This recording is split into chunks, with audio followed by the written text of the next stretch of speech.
Calicut university വിഷയത്തിൽ police arrest ചെയ്ത് ജയിലിലടച്ച MSF നേതാക്കളായ അർഷദ് തറയിട്ടാൽ, കബീർ മുതുപറമ്പ് എന്നിവരെ ഇന്ന് തിരൂർ സബ് ജയിലിൽ സന്ദർശിക്കുവാൻ പൊന്നാനി പാർലമെന്റ് MP അബ്ദുസമദ് സമദാനി, തിരൂർ നഗരസഭാ chairperson AP Naseema, Bengal state Muslim League president Abil Hussain Mulla, Muslim League ദേശീയ assistant secretary MP Muhammad Koya എന്നിവർ സന്ദർശിച്ചു.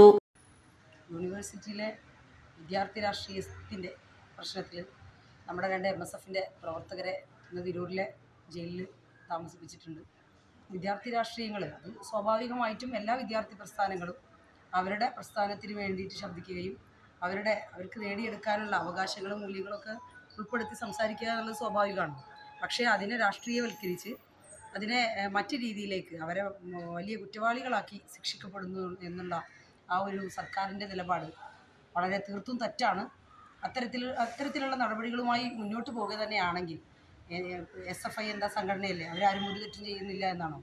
അപ്പോൾ അങ്ങനെ വരുമ്പോൾ ഒരു സംഘടനയെ മാത്രം കുറ്റപ്പെടുത്തുകയും അവരെ മാത്രം ജയിലിലടയ്ക്കുകയും ചെയ്യുക എന്നുള്ള ആ ഒരു മോശമായ സമീപനം സർക്കാർ സ്വീകരിക്കുകയാണെങ്കിൽ തീർച്ചയായും നാട്ടിലെ മുഴുവൻ പ്രവർത്തകരും ഇതിനെതിരെ ശബ്ദിക്കും. ഇതിനെതിരെ എന്ത് പ്രക്ഷോഭത്തിനും നേരിടാനും ഈ നാട്ടിലെ ജനങ്ങൾ തയ്യാറാവുന്നതാണ് സൂചിപ്പിക്കാനും. കലാലയങ്ങൾ ഇത്തരത്തിലുള്ള രാഷ്ട്രീയ സംഘടനകളാക്കി മാറുമ്പോൾ കുറ്റക്കാർക്കെതിരെ ജനം രംഗത്തിറങ്ങുമെന്ന് AP നസീമ പറഞ്ഞു. ന്യൂസ് 99 തിരൂർ.